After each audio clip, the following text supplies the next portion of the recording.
is a Mari podcast. Anda sedang mendengar podcast Bosan, sebuah rancangan daripada rangkaian Plug In with Mari. Saya Irzal Kamal dan pada hari ini podcast kita meriah sikit sebab kita bukan hanya ada satu tapi ada 3 tetamu jemputan pada rancangan kali ini. Dan hari ini kita nak bercakap sedikit pasal bengkel.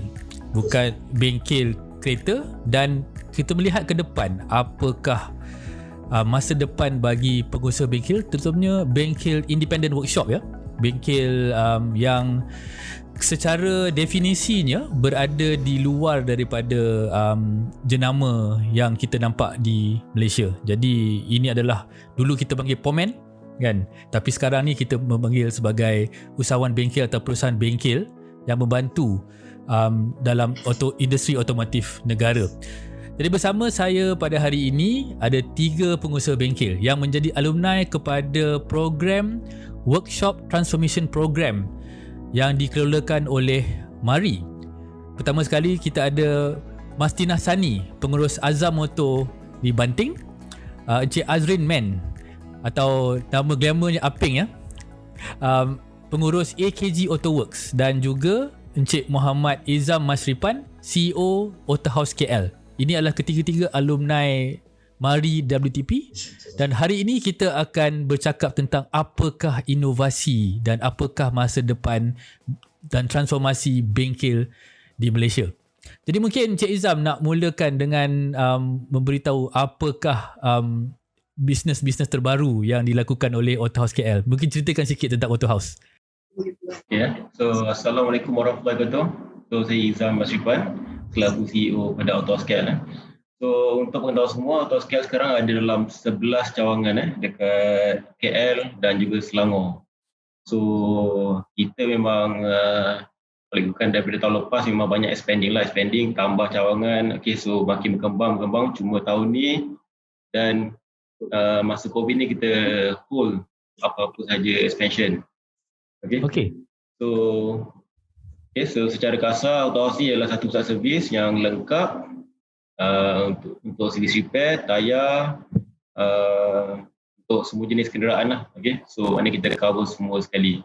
Plus kita ada few collaboration dengan brand-brand yang besar macam Petronas, Ikumoli, Mari pun kita ada collaboration untuk naikkan untuk belajar dan juga naikkan kita punya branding.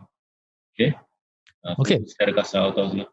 Puan Mastinah yang mewakili Azam Motor. Azam Motor, saya kalau tengok di website ada 4 cawangan kini yang sedang beroperasi, ada 2 lagi yang akan datang di Kuala Selangor dan Hulu Langat. Ceritakan sikit kepada pendengar-pendengar podcast Bosan, apa yang tak membosankan tentang workshop-workshop di bawah Azam Motor? Nama saya Mastinah. Saya owner kepada Azam Motor. Buat masa ni saya ada 4 branch dan saya akan buka lagi. Macam di Sungai Buloh tu memang saya dah buka dah tahun lepas lah. Ada lagi yang saya akan buka untuk tahun ni. Dan saya rasa walaupun kita COVID, tapi planning untuk buat tu mesti akan ada sebab permintaan memang ada.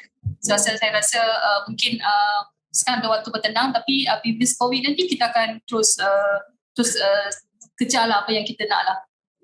Alright, Cik Aping daripada AKG Auto Works ya, boleh ceritakan sikit tentang workshop anda? Apakah perniagaan yang dilakukan di bawah AKG? Saya tengok macam ada banyak kereta racing kat sini.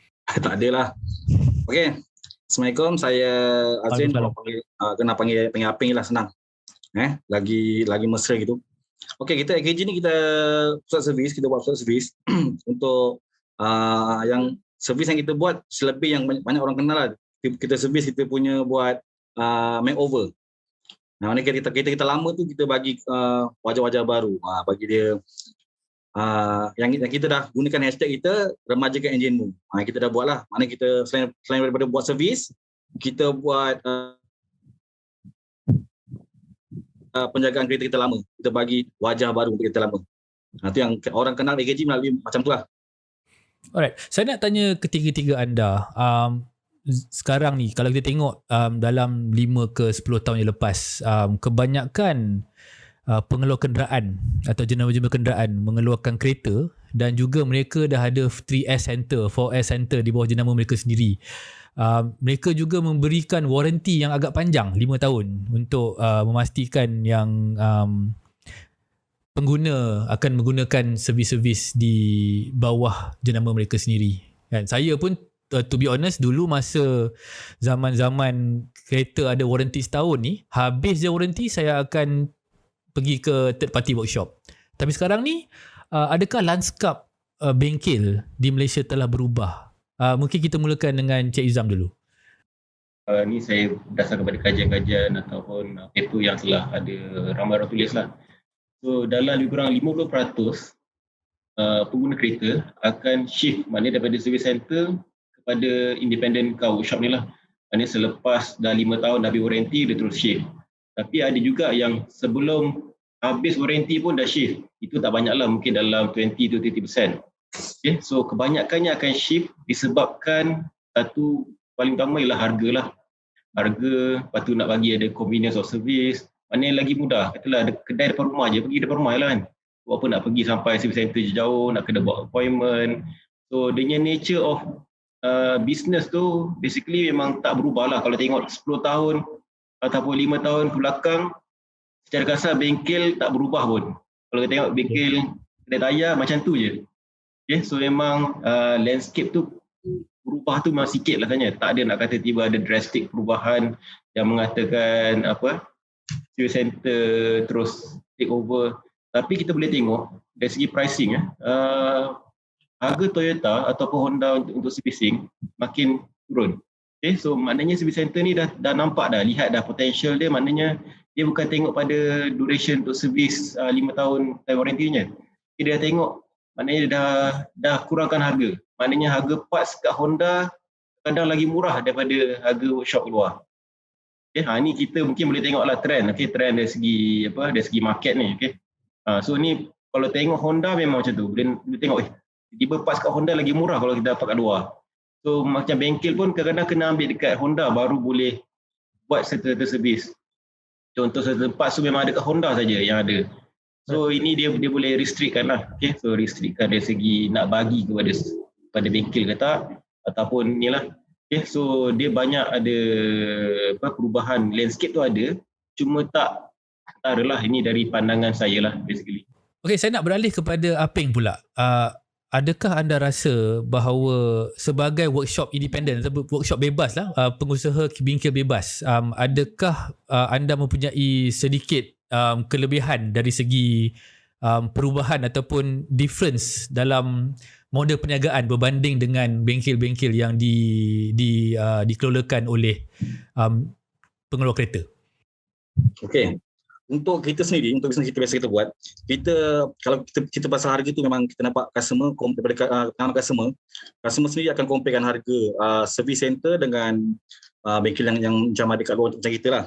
So apa yang untuk bengkel yang kita buat, kita bagi servis dia yang hampir sama macam service center buat. Kita bagi value yang kita patut bagi. Contoh macam pengalaman rasa servis di bengkel biasa, tapi pengalaman servis di service center. Macam kita buat pasang seat cover untuk dia, pasang fender cover untuk dia, dan kita bagi value lain, servis yang lebih. Maknanya kalau kata servis tukar minyak hitam, bukan tukar minyak hitam saja, tapi kita buat untuk cek angin tayar, cek lampu, bagi value yang lebih kurang sama macam servis center. Itu boleh membantu untuk kita punya bengkel kita setaraf, samalah macam lebih kurang macam servis center tu. Orang akan nampak, orang akan pilih kenapa perlu bayar lebih sedangkan ada servis kat luar yang sama dia punya standard dengan macam service center. Okey, ada pada pendapat anda lah ya. Mungkin saya nak tanya pada Puan Mastinah. Adakah ada rasa yang ada perbezaan dari segi persepsi daripada pengguna sendiri? Kalau kita pergi ke workshop yang di bawah jenama pengeluar berbanding dengan third party, adakah perbezaan persepsi kepada workshop bebas versus dengan workshop yang dibuat oleh pengeluar? Okay, bagi pendapat saya pula, workshop bebas ni saya rasa kalau segi customer datang mungkin mereka lebih lagi kalau memang itu customer tu ada kawan ataupun family, dia lebih macam lebih rapat, dia boleh bebas bertanya. Saya rasa untuk di segi harga boleh minta harga boleh diskaun sikit. Kalau kita di pusat servis, harga memang dah tetap, agak susah sikit nak minta diskaun. Jadi kalau di workshop bebas ni ikut kepada mungkin budi bicara, mungkin kita boleh lebih kurang kat situ lah. Itu mungkin lebih ramai customer, lebih selesa dengan workshop kat luar. Okay, tapi bila let's say lah kita kata kita pergi kepada workshop bebas, dia lebih murah. Okay, memang banyak kalau dulu lah saya sebagai pengguna kereta kan, kawan-kawan kata pergi kat workshop ni lebih murah, jangan pergi dekat yang pengeluar punya. Tapi at the same time kita sekarang pengguna lebih berpengetahuan terutamanya tentang komponen-komponen ataupun alat ganti. Alat ganti yang datang bukan yang spesifik daripada menggunakan spek daripada pengeluar ataupun original spek, tapi macam-macam jenis yang ni. Ada orang kata workshop bebas ni dia tak berapa tak betul lah, tak selamat lah apa semua. Apa komen anda tentang itu sekarang ni? Mungkin kita mulakan dengan Cik Apeng dulu. Okay, workshop bebas. Sebenarnya kalau kita tengok workshop yang bebas sebenarnya, kadang orang dia punya kita punya pengalaman kan kadang-kadang lebih sebab kebanyakan yang owner workshop ni dah mungkin daripada ada yang daripada service center, dia mungkin dah pengalaman lebih sebenarnya. Sebenarnya kalau nak cerita untuk workshop luar ni, kadang untuk lebih percaya customer, kita kena bagi tahu yang apa yang kita boleh buat lebih daripada yang service center. Kita selesaikan masalah-masalah customer kita. Cik Izam ada tak komen macam tu? Saya tengok macam your website, ignition test, oil filter, aircon service, diagnostik. Adakah ini servis-servis yang ada di workshop biasa? Ataupun special services diberi oleh Auto House? Basically kebanyakan workshop biasa adalah. Okay, kalau tengok kedai-kedai tayar biasa adalah. Okay, cuma yalah workshop biasa ni dia masalah untuk dapatkan trust. Macam yang tadi Puan Mastina cakap, basically trust lah. Okay, untuk trust pada brand tu agak sukar. Okay, mungkin kawan boleh percayalah pada kita kan. Tapi kita perlukan orang ramai untuk percaya kita. So kalau service center ni senang. So macam kalau orang dah percaya pada Toyota, so akan hantar je pada Toyota. So kita nak kena createkan satu trust ni lah pada kita ataupun brand kita. Okay. So basically pengeluaran pengguna ni bila dia pergi ke bengkel luar ni dia ada option. Mungkin nak kata option tu lagi tak bagus pun tak juga. Contoh macam OEM-nya oil filter. BMW pun ada keluarkan OEM-nya oil filter yang sama standard dengan original. Harga mungkin separuh. Okay, so kita boleh offer kepada pengguna dengan harga yang jauh lebih murah pada kualiti yang sama. Okay, ada juga yang offer mungkin barang tiruan, okay, tapi itu bergantung pada customer lah. Ada yang okey, ada yang katalah macam nak kompresor aircon, pakai yang Recon dah cukup dah. Okay, asal boleh pakai. Atau pakai yang China punya. So boleh jimat mungkin dalam 50% ataupun lebih. Okay, tu ialah antara option kenapa orang tukar ke independent lah. So dia mungkin ada peluang. So ramai yang dah tahu basically dari segi komponen-komponen kereta, dari segi katalah kereta konti masalah, macam mana nak buat. Okay, so di situ kita boleh tengok, okay, kita ada option. Katalah nak pakai barang OEM ke atau original. Kalau pergi ke service center, confirm kita kena pakai BMW originalnya yang harga katalah RM2,000-3,000. Kat luar mungkin dalam 800 je, 500 je. Okay, so beza tu banyak lah. So dari segi skill, macam saudara Apeng kata, memang ramai yang pengalaman daripada service center. Even staff-staff kami pun ramai yang banyakkan dah 10 tahun, 20 tahun dari service center. So memang ada pengalaman banyak lah. So nak isu teknikal tu sepatutnya tak ada lah sebenarnya. Okay, bergantung pada macam mana kita uruskan perniagaan lah. Okay. So tu mungkin sedikit sebanyak dari saya lah sebenarnya. Okay, saya nak beralih sedikit kepada masa depan disebabkan oleh PKP ya. Kalau tengok PKP bermula sejak bulan 3 tahun lepas. Buka tutup. Sekarang bulan lepas awal bulan ni tutup, baru dibuka PKPD dan sekarang workshop dibenarkan beroperasi semula. Dengan pergolakan lah apa yang kita nampak disebabkan kita melawan pandemik ni, adakah bagaimana workshop terimpact dan bagaimana anda membuat forecast ataupun membuat planning untuk mungkin jangka masa pendek dan mungkin jangka masa panjang? Okay. Kalau untuk saya kita memang setujulah marketing tu kita kena teruskan untuk bagi orang nampak kita ada. Jangan yang penting marketing tu bukan dari segi kita buat yang ni, kita teruskan dengan FB ads kita buat. Maknanya jangan tambahan lagi kita boleh buat promosi-promosi apa yang kita nak bagi dengan musim COVID ni. Apa yang kita nak bagi pada customer kita, boleh bagi diskaun. Memang marketing memang kita memang perlu sangat-sangat sekarang ni. Memang kena buat marketing. Okey. Cik Azam, kalau kita bercakap pasal keutuhan bisnes ya, PKP bermula pada bulan 3 tahun lepas. Kalau ikut sekarang dah bulan 7. Jadi sudah lebih kurang 16 bulan ya. Kalau calculation saya betul. What is the formula? Apakah formula bagi anda untuk terus kita boleh terus kekal mampan walaupun dalam kitaran yang tinggi atau rendah. Sekarang ni rendah kan, ataupun kita berada di bawah lah sekarang kan sebab disebabkan pandemik. Apakah formula bagi Auto House untuk terus berada dalam pasaran? Basically kalau tengok keadaan COVID ni tak tentu. Dengan PKP 1, 2, lepas tu sekarang 3. So kalau tengok dari market, memang kita punya sales makin menurun lah. Nak kata Auto House semakin mantap tu mungkin tak lah. Okay, so semua sekarang affected. Okay, even kita buat sekarang survey pun daripada Auto Pro, daripada persatuan kita, so menunjukkan ada yang nak tutup kedai, ada yang dah tutup pun, banyak yang dah tutup kedai. Okay, so kita kena aware pasal situasi COVID ni bukan satu benda yang main-main lah. Okay, tapi betul lah macam Azam dan juga Apeng, basically Auto House memang push sangat pasal marketing. Okay, kita nak increasekan brand awareness kita. Okay, even kita ada bukan saja online, kita buat offline, so kita pun ada introduce some new process dalam business. So kena innovate sikit, kena buat perubahan. So kita kena ikut pada demand. Okay, demand maknanya demand katalah okay, sekarang ni orang rasa minyak semi tu mahal, so mungkin kita kena cari formula baru yang mungkin dapat minyak yang baru ataupun offer package yang lebih menarik. Okay, maknanya orang akan terasa tertarik lah dengan tu. Okay, so ini satu contoh lah. Okay, so mungkin kita kena shift sikit market kita. Okay, maknanya katalah market tu demand buying power tu dah kurang, tapi masih ada, keperluan masih ada. Okay, orang perlu tukar tayar. Okay, so kita ubah, maknanya dapatkan tayar lagi murah atau tayar yang mungkin lagi sesuai. Okay, so kita kena lebih proaktif dengan perubahan market lah sebenarnya ni. Okay. So ini antara satu formula yang kita bagi Auto House memang penting sangat. Maknanya lebih proaktif. Anda kena tengok, katalah tiba-tiba kerajaan umum esok tutup, kena inform lah semua tutup.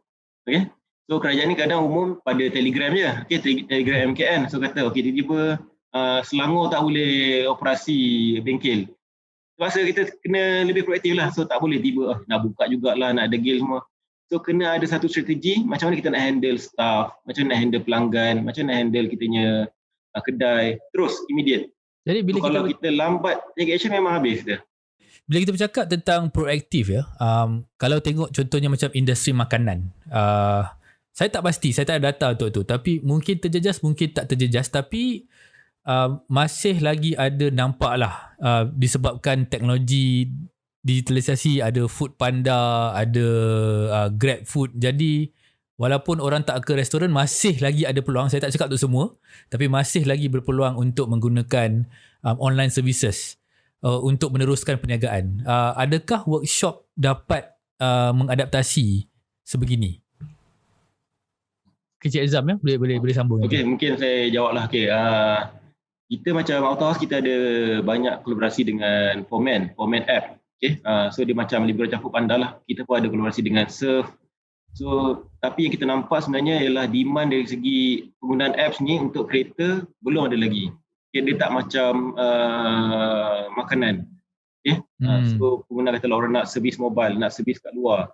Ada tu ada, cuma dia punya demand tu belum sampai tahap yang boleh membawa keuntungan yang cukup lah sebenarnya. Okay? So, mungkin lagi 1 tahun ke 2 tahun ke baru akan shift market tu. Cuma kena bawa satu dinamik barulah sebenarnya. Memang akan ada macam bateri ku pun itu mungkin lah. Certain services memang akan nampak impact dia. Boleh dibuat lah ya. Bukan breakdown. Okay? Macam bateri ku memang bagus lah. So orang perlukan dia datang ke tempat rumah kan, ataupun datang ke tempat breakdown tu. Jadi kalau servis mungkin tak perlulah. So better datang ke bengkel sebenarnya. Dari segi keselamatan, dari segi untuk buat add-on services apa semua tu, untuk check keseluruhan, lebih baik di bengkel lah. Okay? Kalau So tu banyak kita tengok. Kalau kita bercakap pasal app, mungkin Puan Mastinah boleh beri komen sikit. Memang ada app macam Batteriku yang disebut oleh Zam tadi. Bila kata orang tak guna tu, adakah pengguna masih lagi belum cukup kesedaran tentang app di Malaysia ni, ataupun memang perniagaan bengkel itu sendiri susah untuk diadaptasikan kepada lebih atas talian? Okay, jika WhatsApp tu dia nak buat apps tu, bagi saya kalau boleh yang mesra dengan customer dan mesra dengan WhatsApp sekali. Maksudnya kita boleh share history, repair apa sebelum ni, apa planning macam okay next dah habis repair, dan planning kita suggest kat dia pada apps tu lah. Saya rasa itu boleh banyak bantu customer buat planning untuk next budget yang dia orang kena buat untuk next service. Itu yang saya cadangkan lah. Jadi contohnya macam apa yang bila you membuat pemasaran melalui atas talian, apa kaedah yang terbaik sekarang ni? Adakah menggunakan app ataupun kadang-kadang WhatsApp pun boleh pakai, ataupun Facebook kan? Bagi dalam pengalaman anda, di mana cara terbaik untuk membuat pemasaran? Kalau macam kita biasanya kita masih menggunakan FB page kita.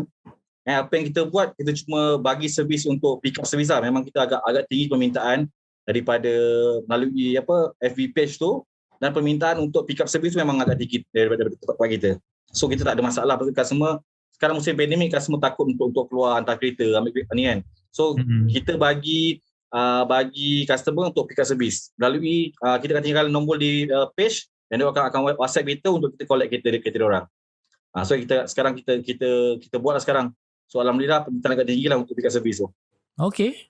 So ada lah, memang banyak kita boleh buat something yang sebagai workshop independent, dia panggil wiggle room lah sebab kita lebih kecil berbanding dengan syarikat besar-besar ni.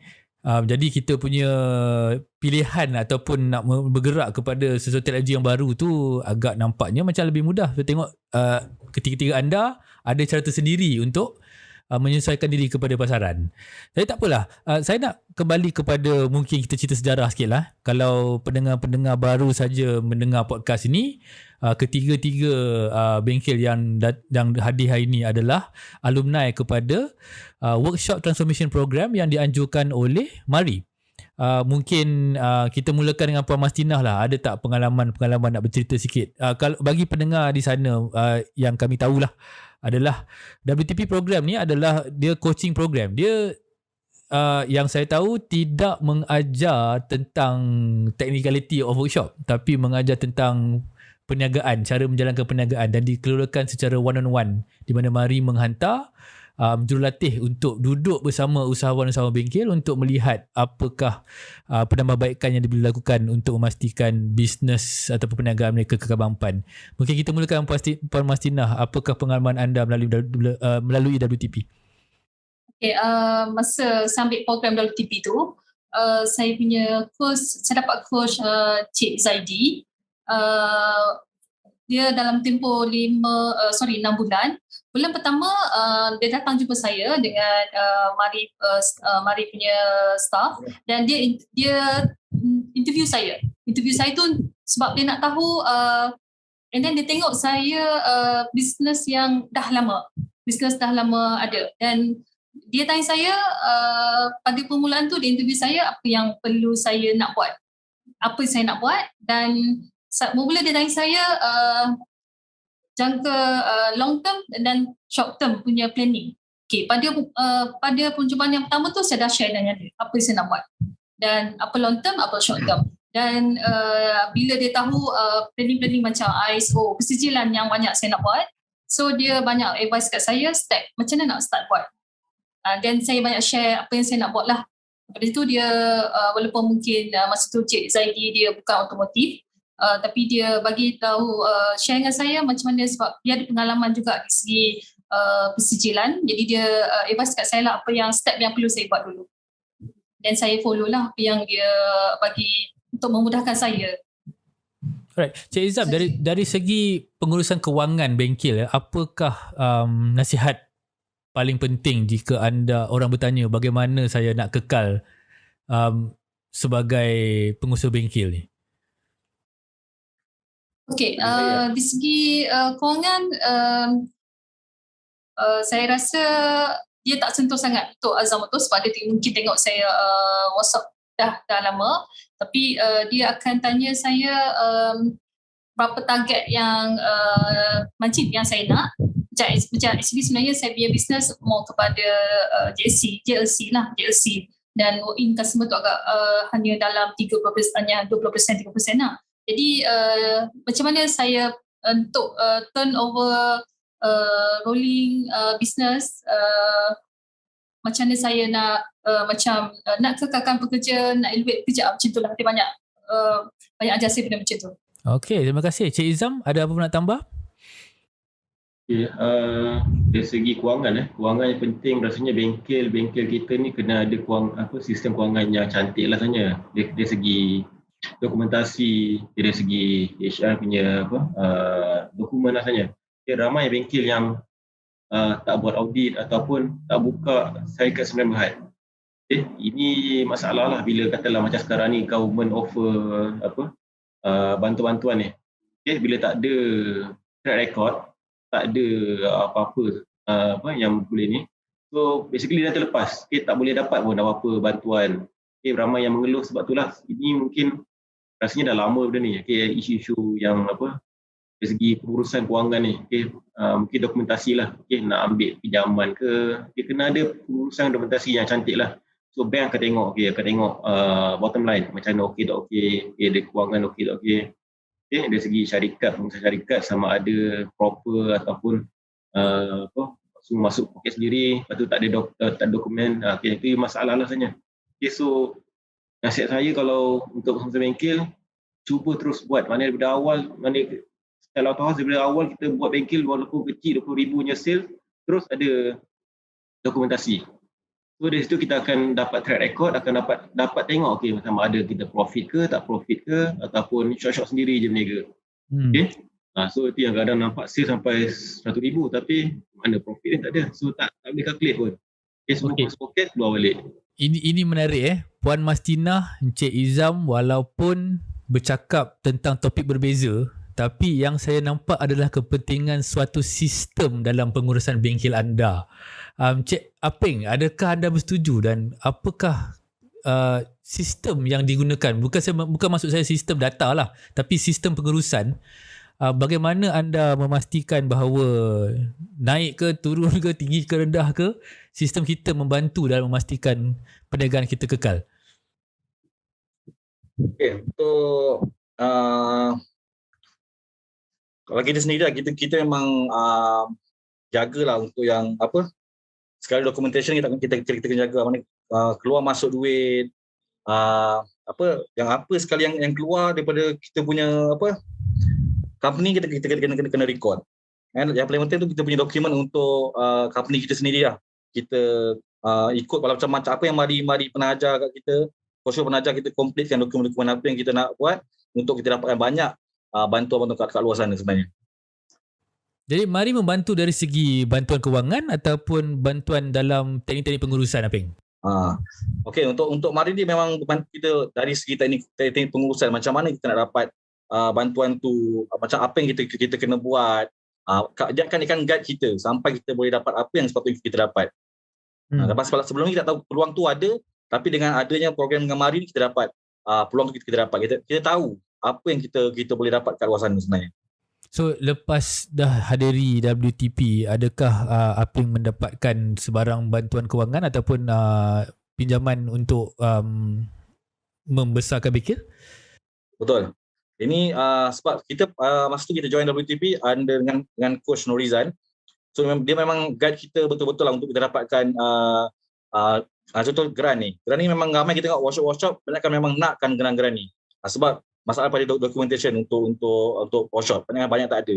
So apa yang Coach Mari ajar kita, fokus dengan apa yang kita nak dan yang kita nak. Dia bagi tahu apa yang kita patut buat, kita buat. Dia akan guide kita sampai. Anytime kita nak access dia, apa tak faham kita akan access. Kita akan tanya dia je. Dia akan ajar kita sampai kita dapat. So alhamdulillah untuk tahun ni kita dapat. Jadi Mari tak bagi apa-apa duit, tapi siapa yang perlukan kewangan boleh attend Mari punya program untuk bantu dia betulkan workshop tu supaya berada dalam satu posisi boleh dapat bantuan.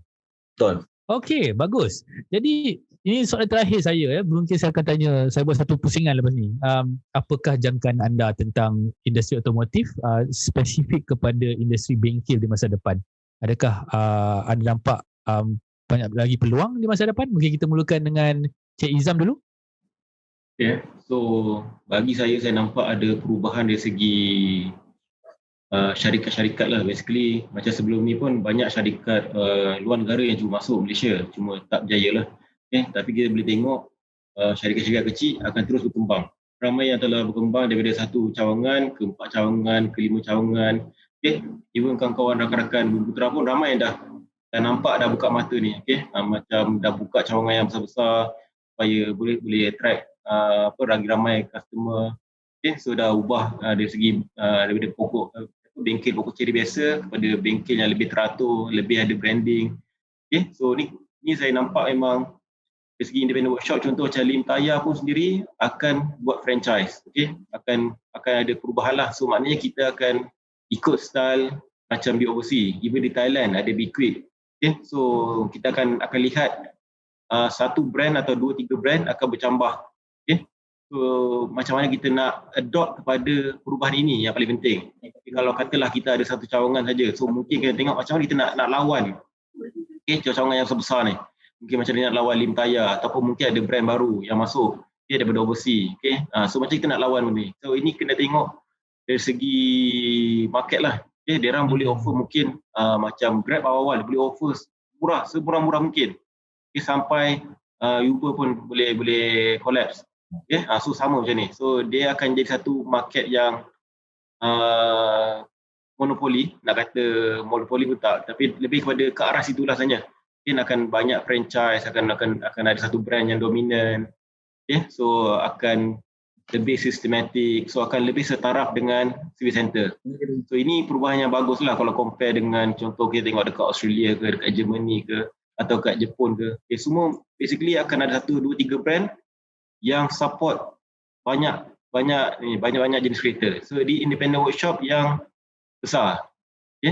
So ini mungkin satu hala tuju atau juga kita akan ke arah itu. Cuma COVID ni kita hold dulu lah.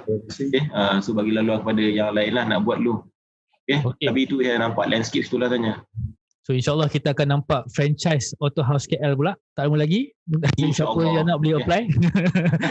Mungkin Cik Apim boleh tak cerita tentang sikit teknologi di masa depan. Adakah kita akan nampak perubahan dari segi teknologi yang digunakan di dalam workshop untuk pengguna? Kalau kita tengok sekarang kita macam workshop kita kena perlu lebih digital, untuk digital lah, lebih supaya orang lebih mudah untuk ke workshop. Macam mana cara untuk memudahkan customer lebih tahu macam mana cara nak workshop lebih mudah. Mungkin kita boleh kolaborasi dengan mana-mana yang boleh buat app sendiri untuk lebih memudahkan customer untuk ke workshop yang ada sekarang ni. Yang penting kolaborasi antara workshop dengan workshop itu sangat penting. Puan Mastinah, kata-kata akhir, hari ni kita tak ladies first, kita ladies last. Jadi kata-kata akhir daripada Puan Mastinah, apakah masa depan bagi independent workshop di Malaysia? Untuk independent workshop ni saya mencadangkan semua, sebab Mari pun ada buat satu program 4R2S. Mari pun ada program tu, jadi saya harap kita kena workshop independent ni harap sokong untuk kita buat persijilan supaya kita punya workshop ni akan lebih upgrade lagi lah. And then bagi saya pula 4R2S ni sangat bagus, jadi saya memang harap ramailah yang akan dapat buat persijilan ni. Saya sendiri pun saya akan cuba dapatkan, walaupun saya dah ada ISO, saya akan still dapatkan juga 4R2S juga. Dan bagi saya pula untuk yang kadang kita ada masalah pekerja workshop, macam nak dapatkan tenaga kerja yang mahir. Dan saya punya cadangan mungkin kita boleh buat TVET, Tafis TVET untuk pekerja.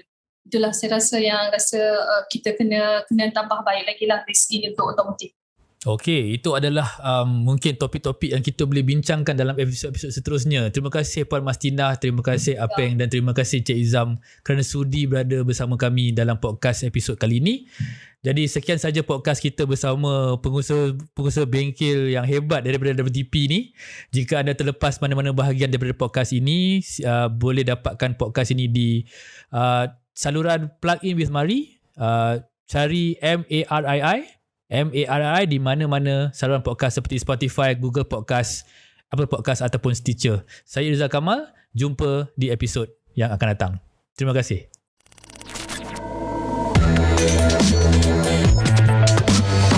This is a Mari podcast.